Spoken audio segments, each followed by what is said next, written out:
Everyone is waiting for GTA 6, but these upcoming PS5 games could steal the spotlight. The Blood of Dawnwalker is one of those games people are watching purely because of who's making it. It's developed by former Witcher 3 directors, but instead of another classic fantasy world, this time it's a dark, gothic Europe. During the day, you play as a normal human, dealing with politics, choices, and consequences. But at night, you become something completely different, with vampiric powers that change how you move, fight, and approach the world.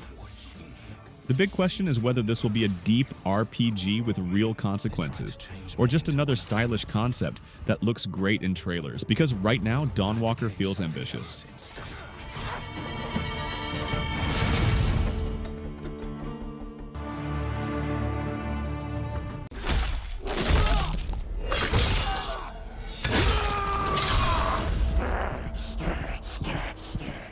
Marvel's Wolverine might be one of the most dangerous projects on PlayStation right now.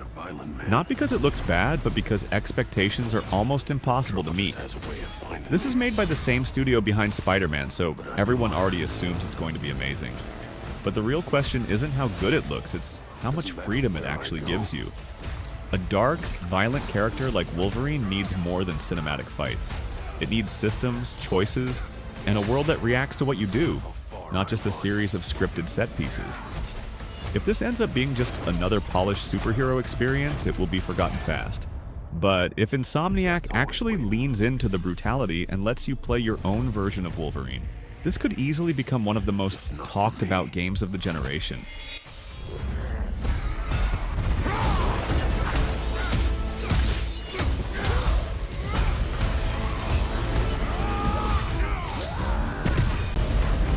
I ain't no hero. I'm Wolverine.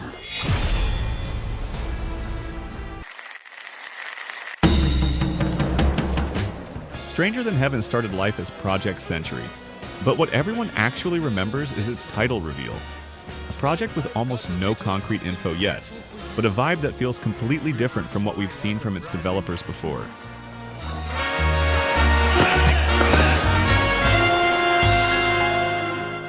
This is being made by the same team behind the crime drama action games that define the Like a Dragon series, but Stranger Than Heaven leans hard into a noir detective feel. We've seen flashes of fists flying in gritty street fights, neon-lit 1940s cities, and characters whose motives are as murky as the rain-soaked streets themselves.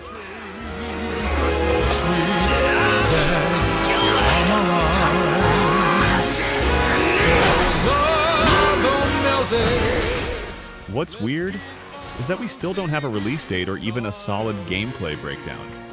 That, by itself, makes this feel more mysterious than ambitious. And in gaming, mystery can be either genius or a ticket to disappointment, but until we see how deep the gameplay goes, we can't be sure whether this will be a noir masterpiece or just another beautiful trailer. Oi, you lads got a faulty coffee machine? I hope I'm not interrupting anything. You're not, Damien Mead. Bond. James Bond. James Bond First Light is the first serious attempt to bring the franchise back into modern gaming, and expectations are naturally high. This isn't just another action game with a famous name. It's meant to be a full origin story about a younger agent learning how to survive in the world of spies. On paper, it has everything people want. Stealth, gadgets, exotic locations, and a darker, more realistic tone than most spy games. But that also creates a problem, because this kind of concept only works if the world feels reactive, not scripted, and if your choices actually matter. The real test will be whether it feels like a spy fantasy you can play your own way, or just a movie you're allowed to walk through. If the balance is right, this could redefine what a modern spy game looks like. If not, it risks becoming another beautiful experience with nothing underneath.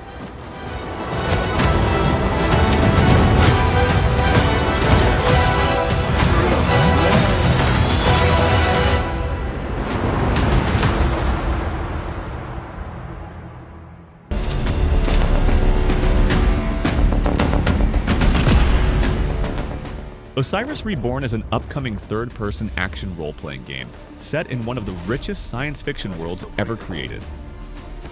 Based on the beloved novels and series, this project from Owlcat Games puts you in the shoes of a mercenary whose routine assignment on a mining station quickly turns into a desperate fight for survival across the solar system. The concept is enormous. You create your own captain, choose your origin, and lead a crew aboard a powerful frigate through political tensions, faction warfare, and alien mysteries that could change everything. Combat mixes cover-based gunplay with zero-gravity maneuvers, and the choices you make shape both your crew's loyalty and the fate of entire worlds. But here's the part that has fans split. There's still no official release date, and many people think it might slip beyond 2026. Some say that delay means quality and depth. Others worry it could signal development troubles. So the real question isn't just whether this game will be big, it's whether it will live up to the massive expectations set by the series and the comparisons to epic sci-fi role-playing classics.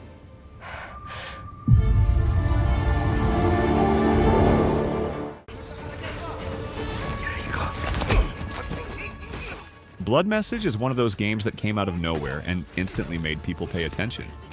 It's a cinematic action game set in ancient China, built around realistic sword combat, large battlefields, and a heavy focus on atmosphere and storytelling.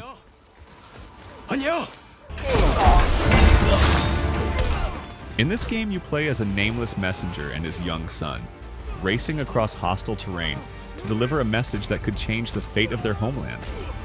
The trailer shows intense cinematic combat and sweeping landscapes, powered by Unreal Engine 5, blending stealth, survival, and brutal action.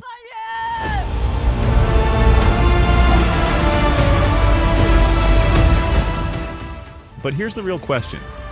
Blood Message looks absolutely stunning visually, almost like a historic blockbuster on rails, yet we still have no release date. Some fans love the idea of a tightly scripted, emotional journey through a forgotten corner of history, while others wonder if this cinematic focus might overshadow the actual gameplay. Will this be a new gold standard in story-driven action games? Or just a beautiful trailer with little underneath?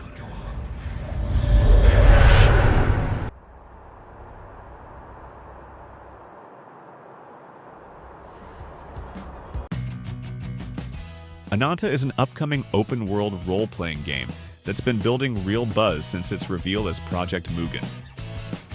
Developed by Naked Rain and published by NetEase Games, this title drops you into Nova Inception Urbs, a sprawling metropolis where the city itself feels alive and unpredictable.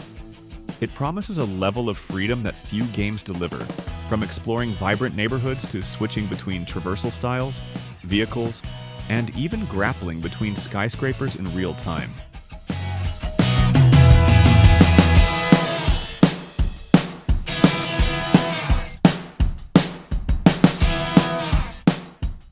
What has players talking is how the game blends so many different elements into one urban experience.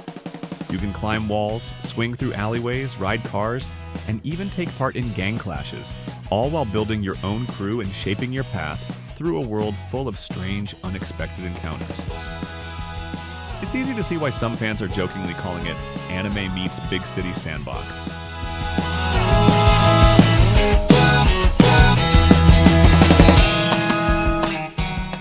But there's a real question hanging over game.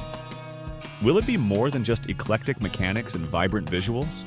Can it truly capture the sort of player choice and deep world interaction that fans associate with genre-defining open-world titles?